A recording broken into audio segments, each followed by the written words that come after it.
Today I'm unboxing the CUISINART Coffee Center Barista Bar 4-in-1 coffee maker. There are so many cool features. I'm really excited to unbox this. So this is how big the box is. It's a pretty decent size, but actually not too heavy. So let's open it up and see what comes inside. Okay, I love this. So right on the front, there's actually a little quick guide for espresso drinks, and I can never remember like Americano, flat white, whatever they are. So they have all different ones. There's 3, 6, 9, there's 12 different drinks. So right on the top, you get the directions and there's a little recipe booklet inside. Really nicely packaged with foam on both sides. And then it is covered in plastic. So I'm gonna open it up.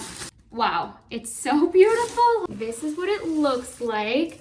And again, all the drinks are right here, so you know how to make each one. So it comes with this 12-cup glass carafe. There's a bunch of different ways you can use this. So you can use just the drip coffee 12-cup. You can also make a single serve coffee, and you could do espresso, and there's also a steam frother on the side. The steam frother, you can also, it kind of just rotates like this. You can use it for hot water or to steam and froth. Another cool feature is if you lose power and it just flips on and off, or if you unplug it to move the machine, you have up to a minute to plug it back in or have the power come back on, and it will save all your settings for you. So compatible with Nespresso original line capsules, so you can also use the Nespresso pods in here. So I love the sleek design of it. It's a really pretty coffee maker that you can keep on your counter. It is a decent size, so if you don't have a lot of counter space, this probably isn't the coffee machine for you. But if you have like a designated coffee bar or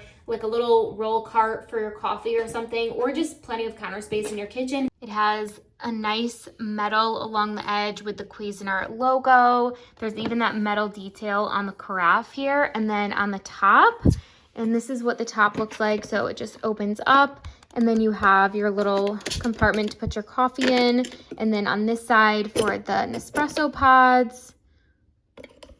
And then this has the metal. It feels really high quality. This is a like solid piece of metal right here.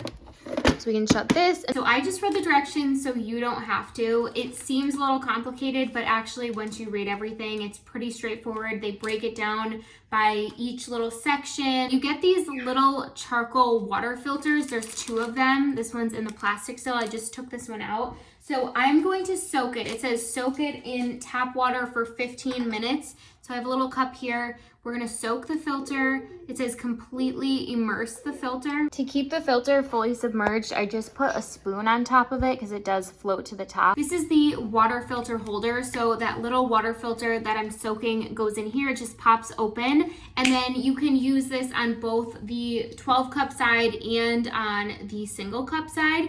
So once the water filter soaks, we're gonna put it in here and then put it into the machine, and we're actually gonna sort of fake brew some coffee. So you just put the water in and let it run through so that it kind of cleans the system. You have to clean the coffee maker before you start using it. So we're gonna do it on the 12-cup side. It'll just come out like hot water, dump it, and then you're good to go. Same thing on the single cup side. So there are 2 separate water reservoirs.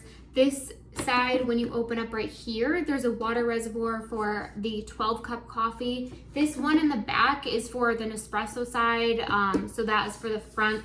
On the right hand side, this is for the 12-cup. So in here, I just put my filter that I soaked for 15 minutes. I let it water run through it for 10 seconds, let it drain. So now we're gonna pour the water in here. I'm gonna put the cover on. Up top, you wanna make sure it's on brew. As you can see, it's starting to drip. So we're just gonna let it run through the 12 cups to clean out the 12-cup side. The 12-cup side is nice and clean now. So this is the water that went through. I'm gonna dump it.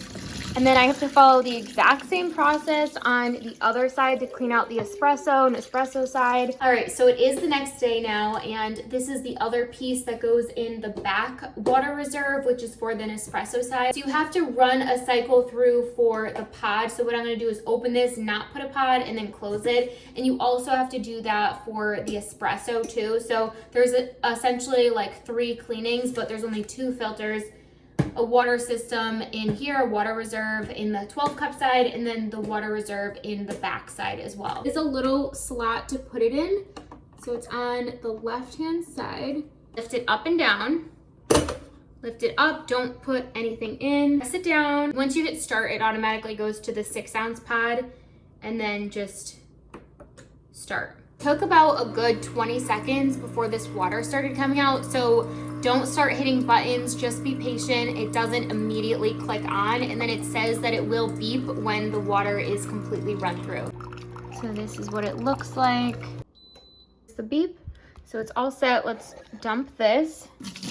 Do a smaller espresso mug, and you can actually pull this tray out and then hook it up here.